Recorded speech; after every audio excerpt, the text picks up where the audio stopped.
Today's program is going to address a topic, behavioral health. And this is a very fragile subject in healthcare, and I'm interested in hearing what's working and what needs to be changed. I can't remember every detail about mental health from my nursing curriculum, but I do know that a large portion of my time, or all of my time, was spent in a locked-up facility where everything was locked up, the rooms were locked up, the doors were locked up. I mean, it was amazing how many keys you needed to get to finally to your destination. And today, we're not finding that that's true. We're going to find that out from Mr. Haveman, that the chronically mentally ill are living. They're a subculture, and they're living right within our community. And it's things we really need to know and understand. I had one practice encounter in nursing school that did not go so very well for me. And I don't mean to say this in a way to take away from the seriousness of this illness, but things were just different then when, in these locked up units. And I call this the hairspray incident. So one of the things when you went to the unit, the facility you were in order to make contact with a patient, the students were expected to carry a pack of matches in your pocket. All of the people smoked, but of course they weren't allowed to have matches. So if a patient wanted to have a therapeutic conversation with you, the cue was he would come up to you, he or she would come up to you and they'd say, "Do you have a light?" So then you would take out your matches and light their cigarette, and you'd have this conversation. So I did that one day with a group of female patients, and they brought me to this little room, and they had this little beautician area, and they were all going to be doing each other's hair. It was very therapeutic, and I thought, wow, this is just really great. This is just really nice. And they were curling irons and spray bottles and shampoo and the whole thing. And then this nice little lady came to me, and she said, "We need one more thing. We don't have any hairspray." Oh, I said, okay. She said, "But I'll show you where it is." So she took me to this little room, and the cabinet was open, and I took out 2 bottles of hairspray. And there were only 2, and I was literally attacked. All these women just grabbed the aerosol, and they were spraying their hair, spraying their friend's hair, spraying the room. And it was spray all over and mist, and the door opened, and it was the head nurse. And she immediately came over and she chastised me and said that I was never to be in the unit again, I had to leave, and the hairspray was always locked up, but someone forgot to lock it up. So then a crew of security guards had to come to break up the riot that was going on. I was just really, and I broke another rule. You're never supposed to talk to a group of patients, only one patient at a time. And I had a whole group of people.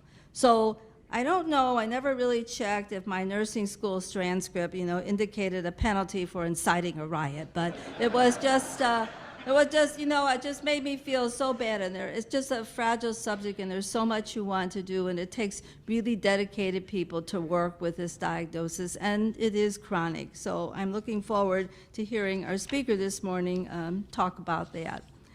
This morning we have some new members and guests with us, and Betty Vasco, the chair of our membership, is going to do the introductions.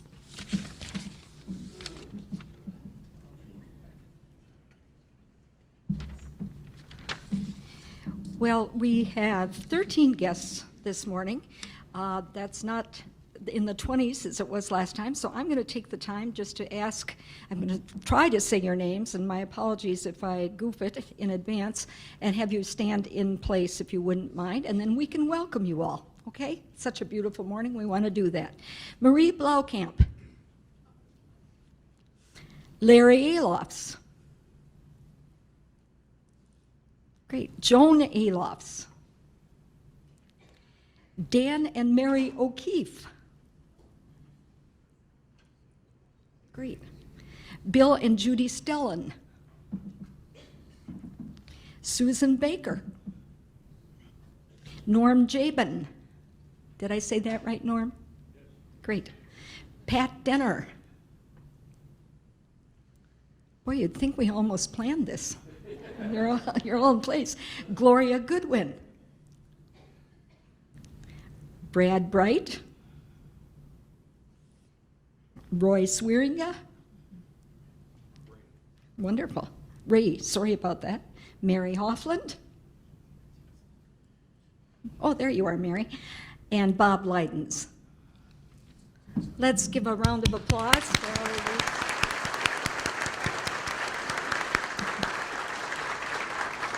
Thank you. We're pleased to have you in our midst. And then we'd like to welcome 6 new members today. And I'm going to ask them, if they're all very convenient down here, if they would come on up, and we'll welcome all of you at the end. Mary Beekman, whose mentor is Marilyn Torborg. Suzanne Harrington, whose mentor is, Suzanne, we've got you way back there, whose mentor is Loretta Fensky. Come on up, Suzanne. Joel Krisoff, whose mentor is Douglas Walvard. Carol Swart, whose mentor is Moira Reynolds. And Edward Swart, whose mentor is Bill Reynolds. And finally, David Canool, whose mentor is Herb Weller, and he's not here. So we welcome David, who is going to stand in place. Great, good. Let's give them all a hand. Welcome.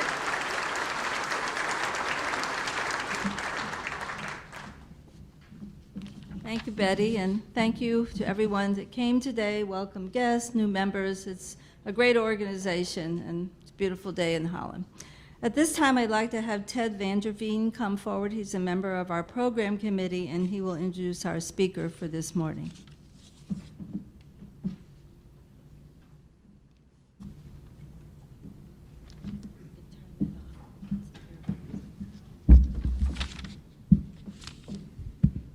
Thanks, Terry. Good story. So, really gives me great pleasure to introduce Jim Haveman. Widely traveled, widely talented, could speak to us on several topics. And he has a distinguished history of public service management and volunteer work.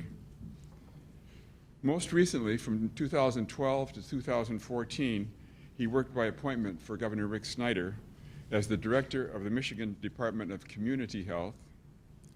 He was chosen to drive the governor's aggressive health and wellness agenda, which is a critical piece for reinventing Michigan. He had been state director of mental health in the early 90s. He's also been senior health advisor to the Iraqi Ministry of Health and to U.S. Ambassador to Iraq, Paul Bremer, in 2003. Previously, he had served as executive director of Bethany Christian Services, which many of you know is the largest child welfare and adoptive agency in the United States. Right. Good.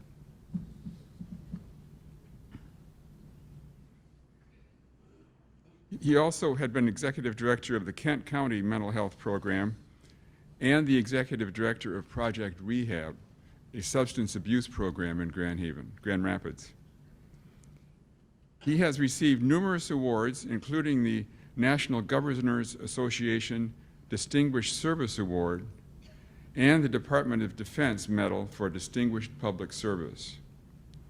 Social worker by training, Jim was a 1966 graduate of Calvin College and earned his master's degree in social work from Michigan State. He continues to serve on multiple nonprofit boards, including the National Advisory Board of the University of Michigan's Institute for Health Policy and Innovation. He's married to Barbara. They have 2 children and 7 grandchildren. And Jim will speak to us today on mental health, much ado about everybody. Please join me in welcoming Jim Haveman.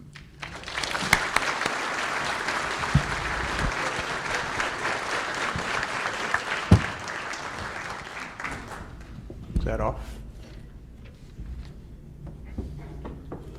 Well, what a joy to be here today. I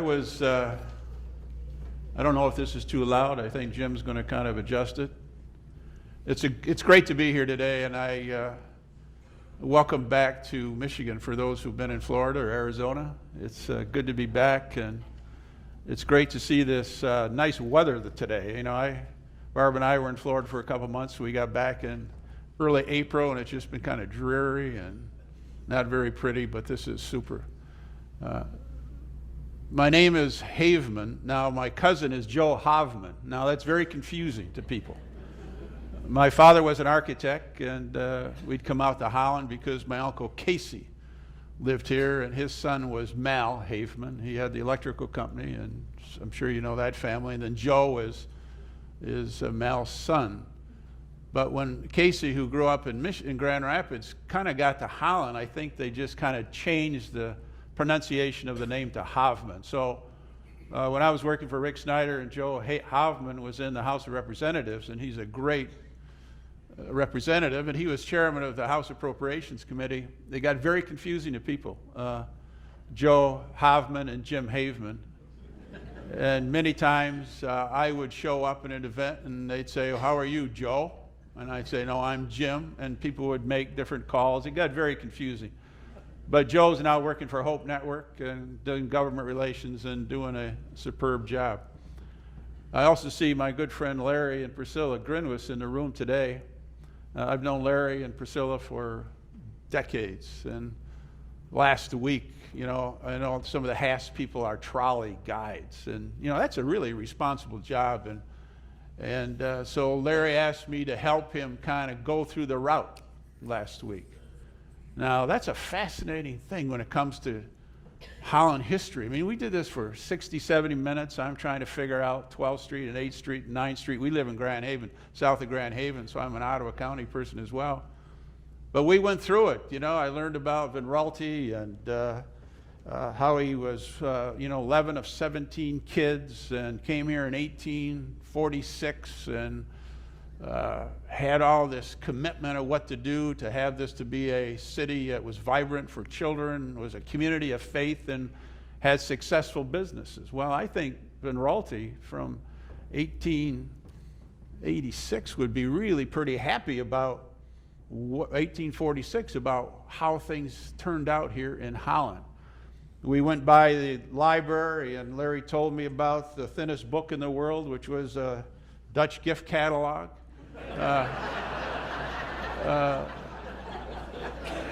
He told me that about the stubborn Dutch man who has wooden shoes, a wooden health, and wouldn't listen. Now, I'm 100% Dutch, so I can tell these stories.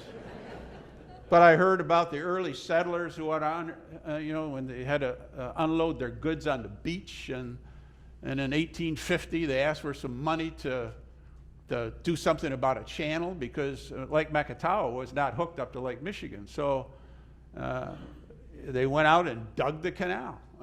And it wasn't until 1899 that the federal government finally put in a permanent pier that you see now, or the channel that you have now, which is about 100 yards from where the original one was that they dug in 1850. Now that's just great history. And then in 1900, the first year after they dug the canal, the official one, 1,000 ships came here, schooners, steamships, all kinds of visitors, barges bringing in supplies. And you can just kind of see how that went. In 1871, 80% of Holland burned, and it was the same day, if you like history, as the Chicago fire. So there's a lot of great stories to tell. Larry also told me that copper wire was discovered in Holland. 2 Dutchmen found a penny at the same time. So we started out at the waterfront location. So they've changed it this year. It was down at the park, but now it's over at the waterfront. So if you get a chance, how many tour guides are in the room right now? I mean, look at this. I mean, and they know the history of this town. It's just fascinating and bring you up to date, and it's very contemporary, and it's very, very, very interesting.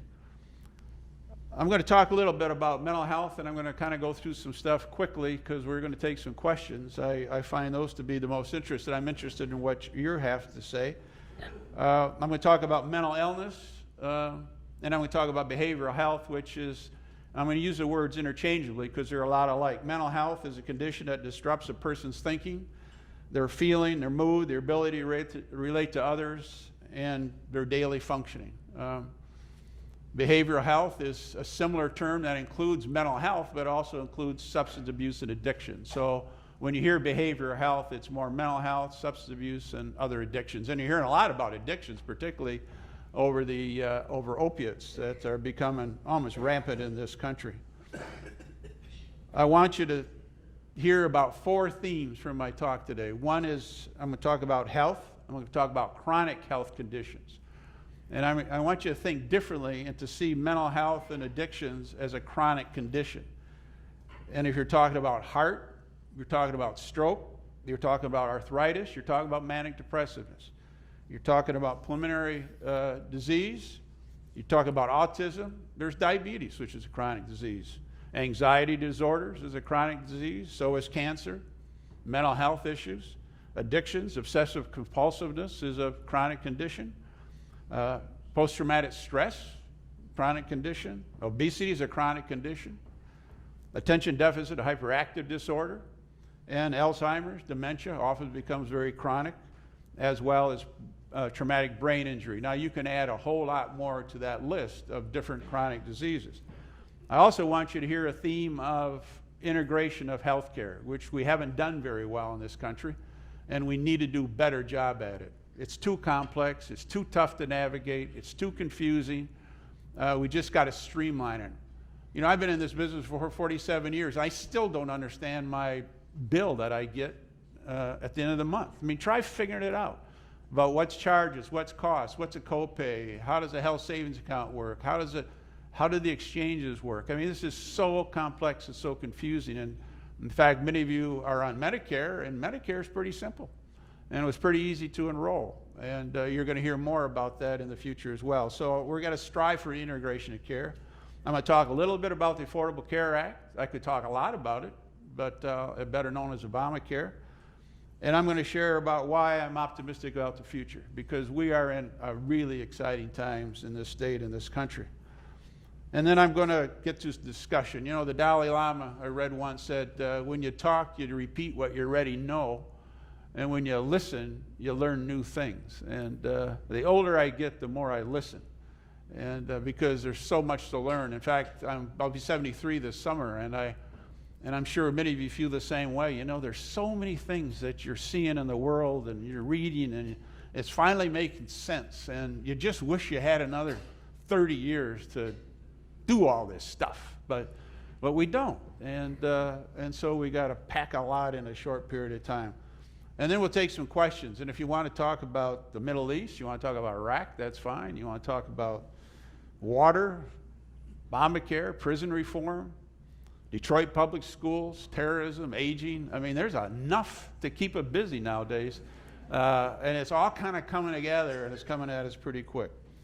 But let's talk a little bit about health. We got to treat it as a single topic, you know, chronic disease. 75% of the healthcare dollar in this country is spent on chronic disease, and much of it is preventable.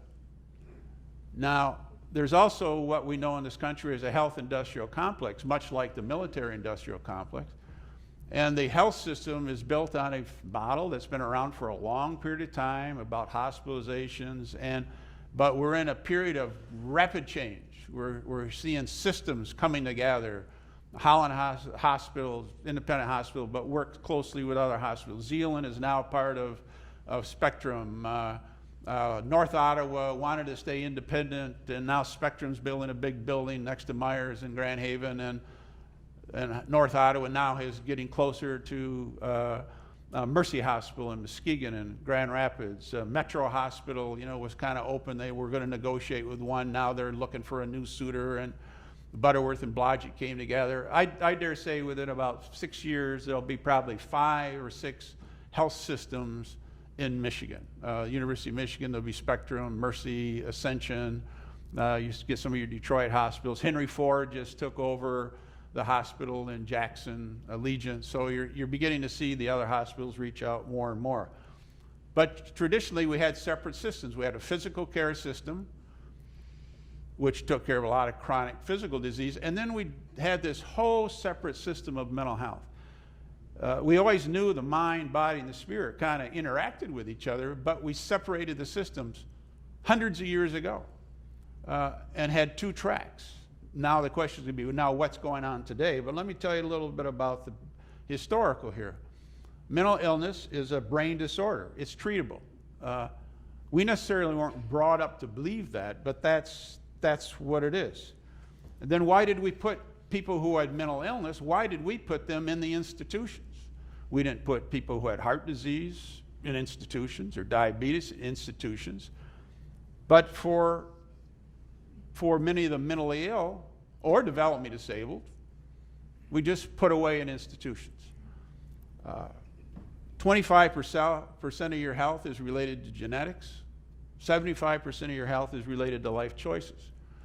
We don't practice that very well because there's a lot we can do to prevent what's happening even to us, many of us in this room. So we had these huge institutions in Michigan. You grew up with them. You knew where they were. Traverse City State Hospital, 2,000-3,000 people, built a long ways away from anybody because they wanted these peoples out of sight, out of mind. Kalamazoo State Hospital, built in 1856. Used to have 3,000 people there. Traverse City used to have 3,000 acres of land around it. In fact, the headstones around Traverse City, the headstones are bigger to the cattle that they raised there because it was a premier herd in the Midwest than to the people that ever lived there. You had Clinton Valley and Pontiac, Plymouth Center, Eloise in Detroit. Some of you might have been physicians or nurses who worked at Eloise or practiced at Eloise, a huge facility. Anybody who didn't fit, you could have been mentally ill, acted strange, sexually acting out, hyperactivity, delinquent, a deformity, away you went. What happened then is the courts began to get involved in Michigan. In 1978, there was a big cover-up at Clinton Center that the federal government came in. The courts got involved with many of the other hospitals. When I took over, started working for John Engler for 12 years in 1990 as Department of Community Health and Mental Health Director, we were being fined in 1990 from the Blanchard years $10,000 a day. The state of Michigan was being fined $10,000 a day because it did not have any comprehensive mental health program in the Department of Corrections. The Blanchard administration decided it was cheaper to pay the $10,000 a day than to start programs in corrections. Well, we changed that and started programs there. But I also was thinking as I was driving over here today about what impacted me as a kid about mental health and mental illness. Students, I went to Seymour Christian School in Grand Rapids. We started living out in Grand Haven about 10 years ago, but I remember kids just disappearing. And some of you might identify with that. Parents who just disappeared for 3-4 months. We heard words like shock therapy. We heard like they're crazy. They had to be put away. Kids who were Down syndrome. I had friends who had 4 kids in the family. They really had 5, but they would never talk about the 5th one who was living in an institution who had Down syndrome. Put away, out of sight, out of mind. Now, I'm not blaming anybody for doing that back then because that was kind of what people knew.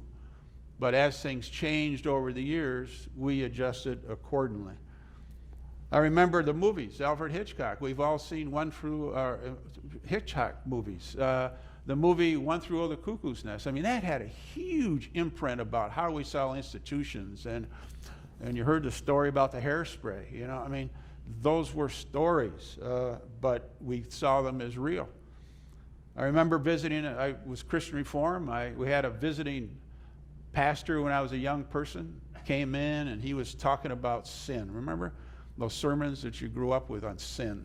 And he said, if you want to see, I still can see him, if you want to see the impact of sin on one's life, just drive through that hospital in Cutlerville. All right? Just drive through that hospital in Cutlerville, which was Pine Rest. I mean, that was pretty powerful for a kid sitting there, you know, with a family. But this was a pastor, and, you know, we used to call him, my dad always called him the Domini, you know, I mean, my dad always said a pastor's going to have in fact, Vin Ralty, when he came over here, by the way, he came over upper class with his family and his maid because he was a pastor, a spiritual leader. So, you know, it was the Domini said, this is what sin does. We know that's not true. Divorce, I was told uncles had died you know, until I met him. But that's the way it was handled. What happened to old Uncle Harry? He died. Was divorced, you know. Kind of the stories. You all heard those stories. We all kind of grew up probably in similar cultures. I had a cousin named Albie DeHaan. The Hahn family had a greenhouse. Albie had Down syndrome. He would always beat me in pool and checkers. Never could beat him. Knew names better than what I ever knew. When I made profession of faith at Elger Park Christian Reformed Church, you know, we probably did the same thing you did. We met with a consistory and we were asked all these questions on the Heidelberg Catechism. Man, we had to memorize. You could not put in a word. You had to have the word exactly right. And we figured out, they always asked, there were 16 of us, so they always started the first question, and we knew how they, so we only had to learn one question. But we knew it, but they didn't, right? And we had about 16 of us at the same time.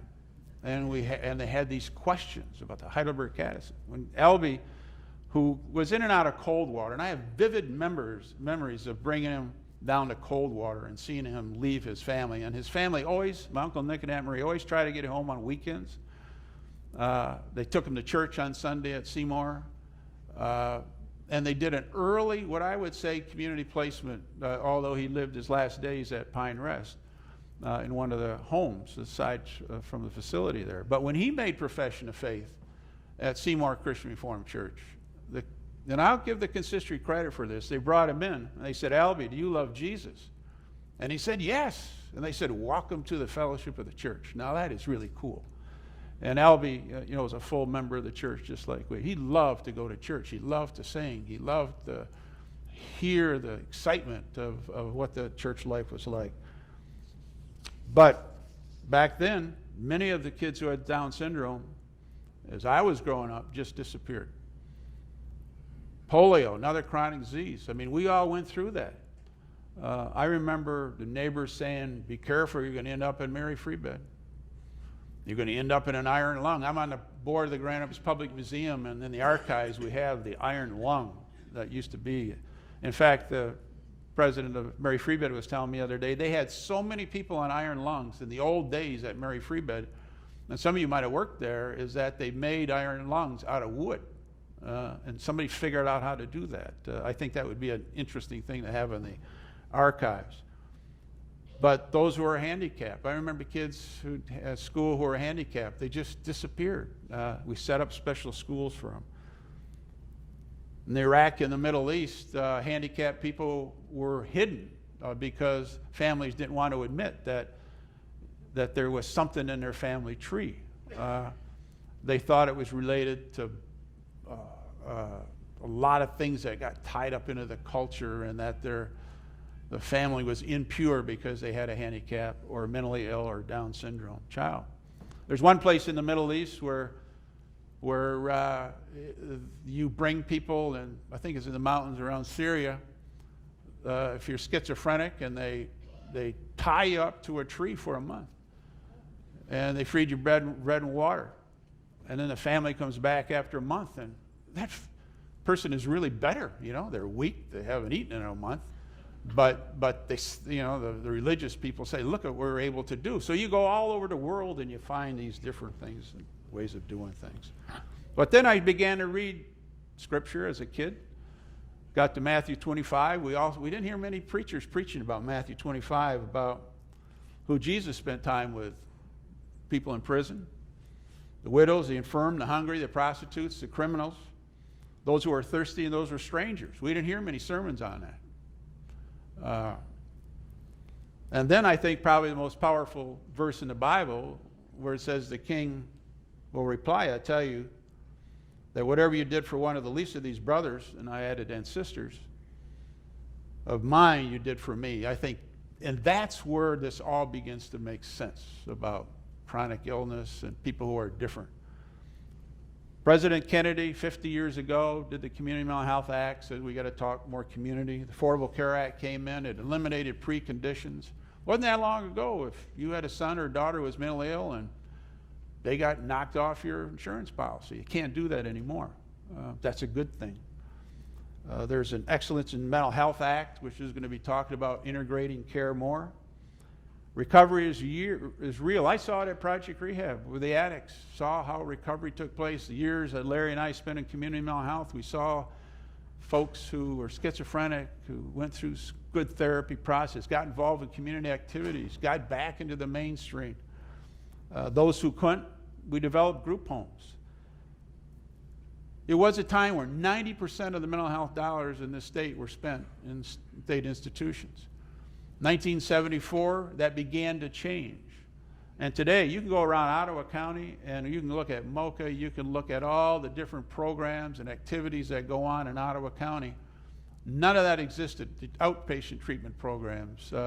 There's still 60 psychiatric hospitals in the state with psychiatric beds.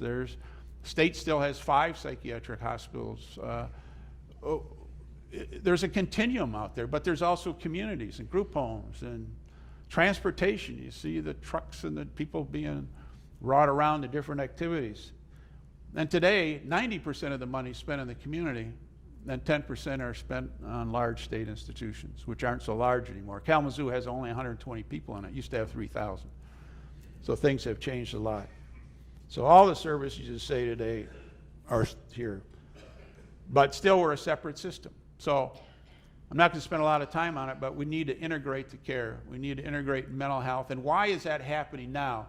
And a lot of it has to do with the Affordable Care Act that now says if somebody has a heart condition, has diabetes, has heart failure, and they leave a hospital, if they come back within 30 days, the hospital has to pay for it.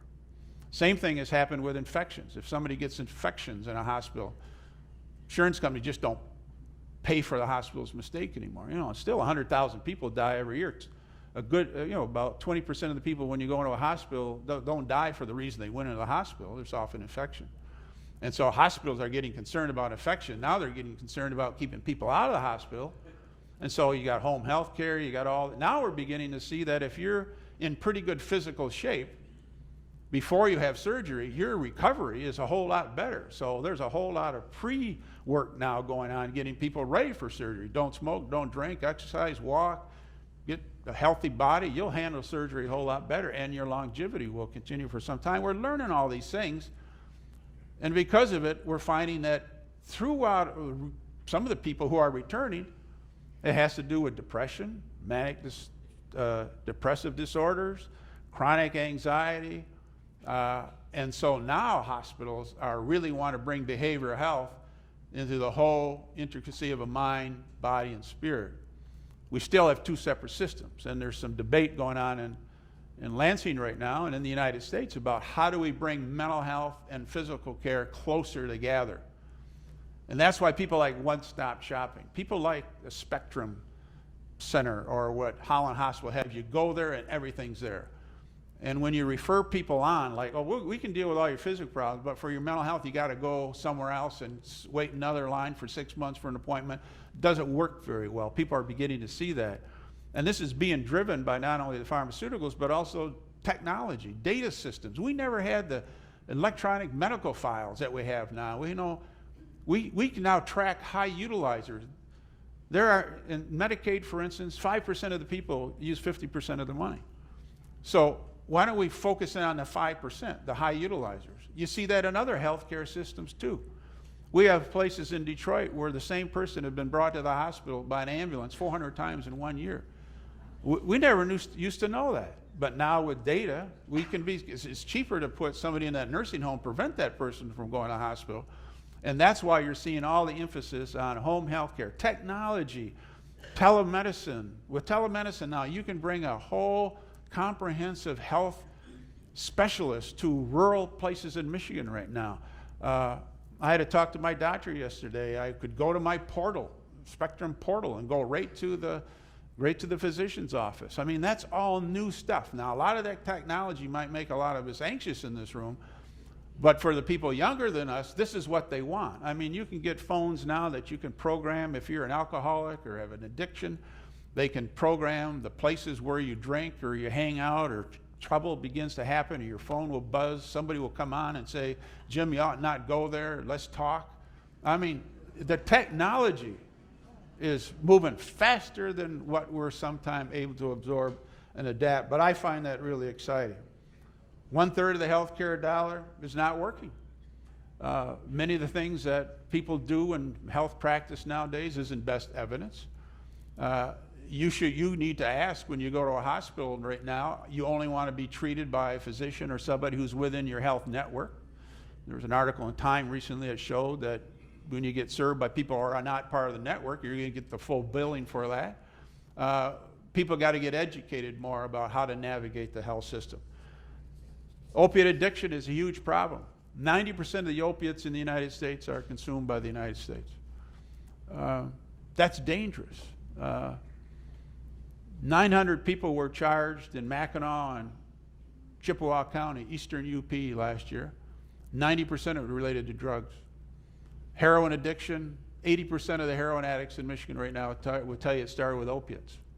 And much of that was prescription they got from a physician. So there's a whole effort right now about non-opiate pain treatment. So you're going to see a whole lot of talk about that and some of the new antagonists that are coming on. So I think we're in a way that we can begin addressing the opiate problem. Affordable Care Act, Healthy Michigan Plan. A lot of people didn't want it to happen in the legislature, and this Governor Snyder supported it, wanted it to happen because you got a lot of people in Ottawa County here who make maybe $11,000 a year to have new health care. They're using the emergency room, stage 4 cancer, too late. We can do a better job preventing it. So now 7,400 people in Ottawa County have insurance. Many of those make less than $11,000 a year. Many of them make less than $8,000 a year. A family of 4, maybe 10% of them make less than $30,000 a year for a family of 4, but they got health care. And guess what? Uncompensated care of hospitals is beginning to go down because they're getting reimbursed. Allegan has 4,700 people under a Healthy Michigan Plan. These are adults, not kids. 94% of the kids under 18 in Michigan now have health care either through their private insurance company or through Medicaid. That's a good thing because that's prevention, and that's where we got to put our time. 2014, 50% of the bankruptcies in Michigan were due to health debt. We got to address this, and you're seeing it being addressed on the national scene. Some have simple solutions, some have complex solutions, but watch the election as it comes to health care and pharmaceuticals, and it's going to be an interesting part of the discussion that goes on. I'm optimistic about the future. The Health Endowment Fund, Blue Cross Blue Shield went to a mutual. They're funding the Health Endowment Fund. We'll get over $700 million into it. Paul Hilligans, who many of you know, is head of it. They're focusing in on mental health, seniors, children. Going to put out a lot of special grants, try some new things that work. Emphasis on health and wellness. This was something we didn't grow up with, but whole discussions about health and wellness. I mean, I got a Fitbit. I try to do my 8,000 steps, and it's good that my wife and I can do that together, except the weathers haven't been favorable for it. But I'll tell you, that's a new part of life, nutrition. We didn't have a lot of that. Look, I mean, if you went to home ec in high school, you weren't going to college. Well, I think everybody should have home ec in some of these courses. That's important survival skills for life. Prevention, we're learning about early risk assessment. Many of the people who are mentally ill, they begin to see symptoms of that 13, 14, 15, 18. In the United States, it takes 10 years before somebody really gets treatment for that. We can do better at that. Earlier intervention, early screening, high-risk kids, RAP services around them. We can do better. Autism. We were doing lousy in the state in the treatment of autism until Lieutenant Governor Calley came around, who has an autistic child and happened to be in position as a representative and now lieutenant governor, do something about it. Change the law of this state. There are thousands of kids now who have autism who are getting services in their families. That is real new, and now the private insurance companies are beginning to pay for it. There are 19 community mental health, there are 19 other agencies providing it in this state. That's a good thing for families. And these autistic kids can build on their strengths. and not kind of be channeled to change, because they're not going to change, but they can learn the skill of what to do with their autism to be productive in their life. That's a good thing. There's a whole discussion in Lansing right now about should mental health be carved out, which means a separate system, or should be carved in? And how does it work closer with hospitals? It's going to be incremental. I don't think the developmentally disabled should be part of that, but I think people who are chronic users of the mental health system need to be much closer to the physical care system. The governor merged the Department of Community Health, my old department, into the Department of Human Services. A good thing. There's 120 different programs in Michigan at the federal government just to serve people who are poor. Nobody can figure it out. There's a better way to do this. Bring it together. One-stop shopping. Services in one place. One form. I mean, how many times do you go to a physician or a hospital where you got to give the same information over and over again? Hopefully it's going to get less. If it doesn't get less, then ask why not. And so we push that type of stuff. But the whole river of opportunity that the governor talks about makes a lot of sense. There's a lot of things about including families. You know, there was a time when it came to mental illness, you thought the whole problem was the parents. That's the way we were brought up. It's not true. Now we want parents and families to be part of recovery. We got to do a lot to make sure families know more about a person who's mentally ill. Right now, people don't know much about them. You can't find appointments. You can't find medication. You're not informed. We got to bring this much closer together because families are really key. Diversion programs from jail. Mentally ill people commit crimes. They should pay for it. But there's a lot of petty crimes that people who are mentally ill end up in jail for. They don't have to. But we need diversionary programs. You're seeing drug courts, mental health courts, veterans courts. These are extremely successful, and they work well with the providers and the courts, and you can really make a difference and change people's lives. First aid. All of you could go through mental health first aid, which means you would learn how to act or respond if somebody in your family or you saw somebody in the store, what to do, what to say, where they could get help.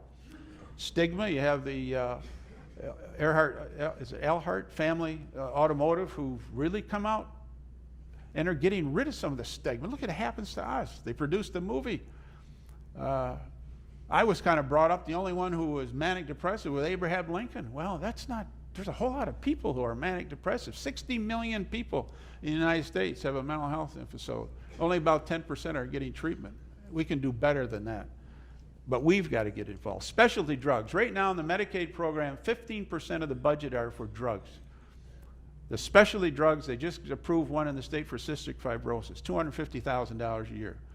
The drug for hepatitis C treatment, $80,000 a year. There's a list that long of specialty drugs coming over. It will target a disease. Could be that by 2030, 50% of the Medicaid budget could just be pharmaceuticals.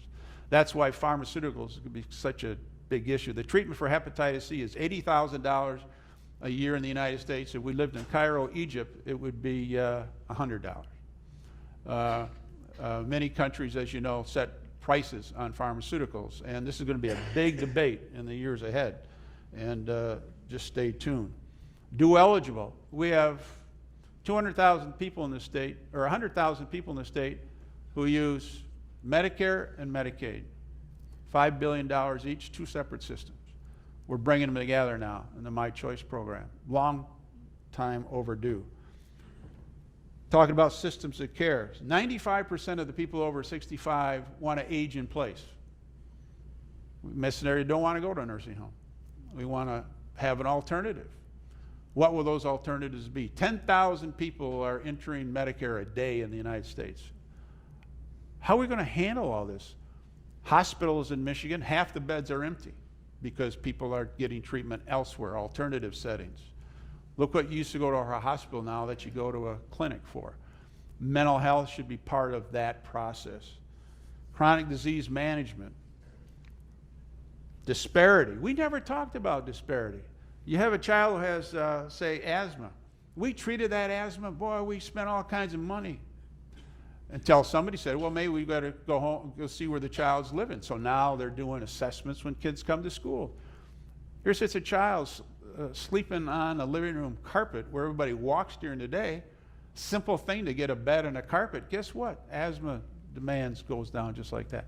Homelessness, the lack of education, the lack of health care, means chronic disease. You have free clinics, a Holland Free Clinic here. Makes a real impact in people's life, as does a community mental health program. We want to look at great information. Go to the website and look up the public health or community mental health programs and see what goes on in here. And I think you'd be very proud. You live in the healthiest county in the state, Ottawa County. There's some real challenges when it comes to elderly services, but you've addressed that a long time ago with Evergreen Commons and many of the other activities. I'm really proud of the private agencies. I'm a real private agency, public person relationship. Has to work out. But you got Bethany, you got Wedgwood, you got Pine Rest, you got Hope Network, you got MOCA, Benjamin Hope. Hope Network just announced the development center. Can Do, closed down. A lot of persons who didn't have a place to go during the day. They're going to reopen a place that Hope Network's going to run come July.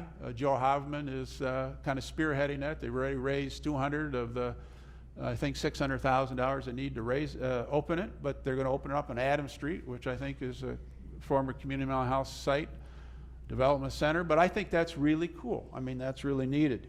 You got the free clinic, you got the hospitals, you got churches, you got the 747 program, I think it's called, 7047, that came out of the church for placement of offenders. You got a lot of great things going in this county. So I challenge you just to stay involved, be an advocate, support, and any person with any problem at any time should be able to get help in Ottawa County, but it's when we have to get engaged and we have to see mental illness as part of chronic health care that's treatable and often preventable in a way that people can get engaged and informed and participating in the life that you and I live, and we can really make a difference in this county and this state. Thank you very much.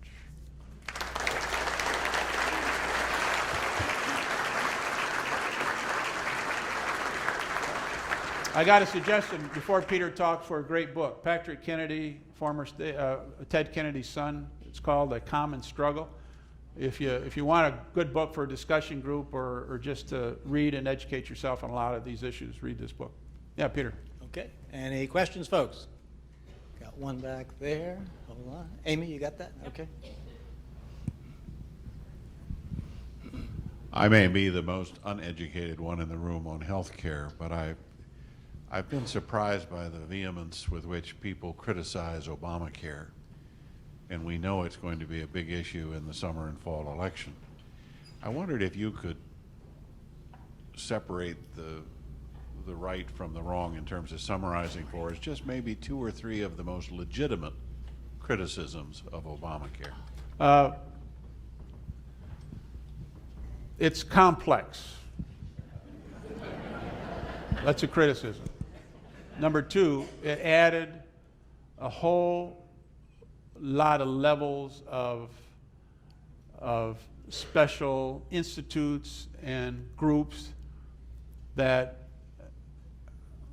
added a whole level of administrative stuff that necessarily wasn't needed. It imposed some taxes on employers that got very confusing to people. Over 50, under 50, you get penalized if you didn't do it. It should be a simpler process, but when you look at what it was trying to do, which is to get people insurance who did not have insurance, and to bring some parity so that mental health and substance abuse were equal, where you couldn't cap it and you had to treat it and support it. It had a lot of good things going for it. The exchanges are not a bad idea. If you can't get health care, you go to an exchange. You can buy it. Michigan has more participants on the exchange than California does. I mean, we're a fairly robust state. But what got Obama and the Congress did not, they rammed it too fast. They did it in isolation. There wasn't good participation in people, and that's when good things don't necessarily happen.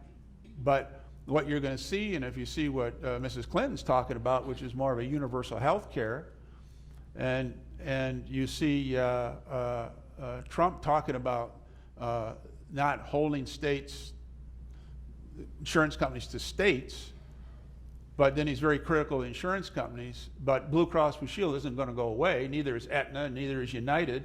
So how are you going to work with the existing system? And I dare say they're going to be looking at more of a system that isn't a single payer system like Medicare is, because Medicare is really run by insurance companies and other people through regions. So you're going to see a new formula, but they're not going to repeal Obamacare. They're just going to alter it and streamline it and make it more efficient. Jim, you mentioned the spending as back in prior days, 90% on buildings, institutions, 10% in the community, and now switching to kind of the reverse situation. But you know, I still hear people talking about people with mental illness and you know the things that get lumped along with it as not having places to go. So I'm wondering if you could help me a little bit on that. I can, and I'm troubled by that because half the psychiatric beds in the state are available, but people can't get into them, and that's where I get concerned about the new person who needs hospitalization might have some developmental disability issues and also might have some mental illness. And the hospitals traditionally have just treated folks with mental illness, so they're having a hard time adapting to people who are more disruptive, and so they deny them admission. And I'm saying the hospital then has to realign and train their people to be able to adapt and handle that.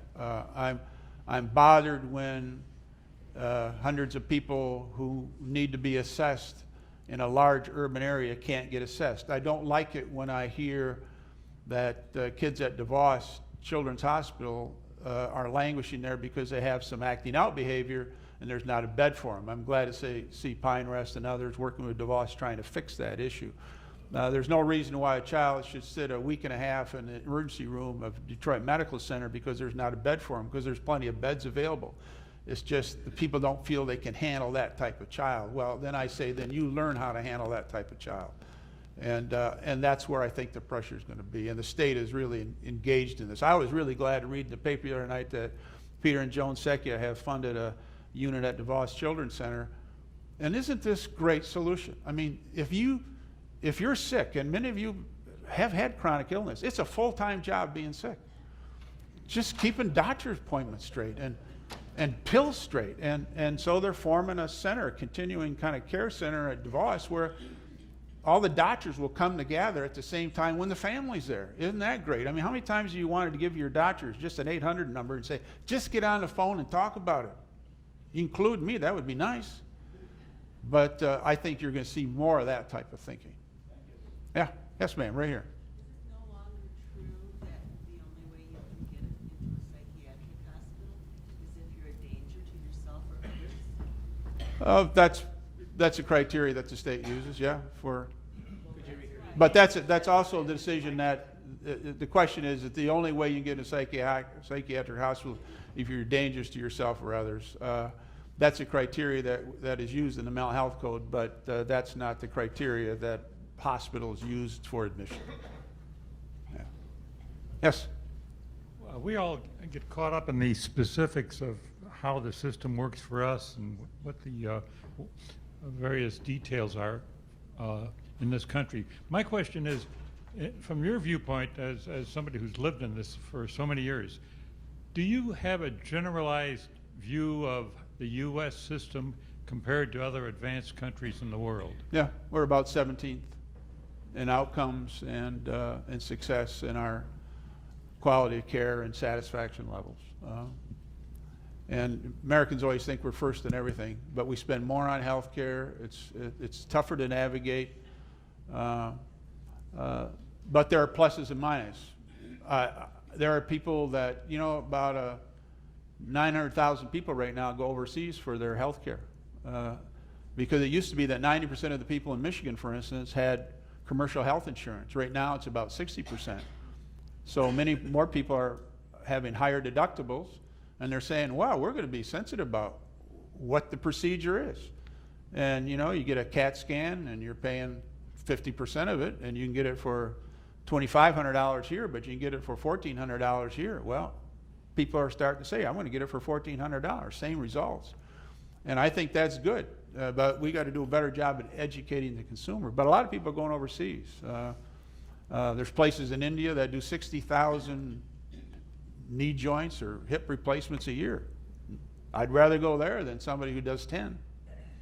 And I think you should ask those questions. How many procedures have you done? What's your experience? Can I get a second opinion?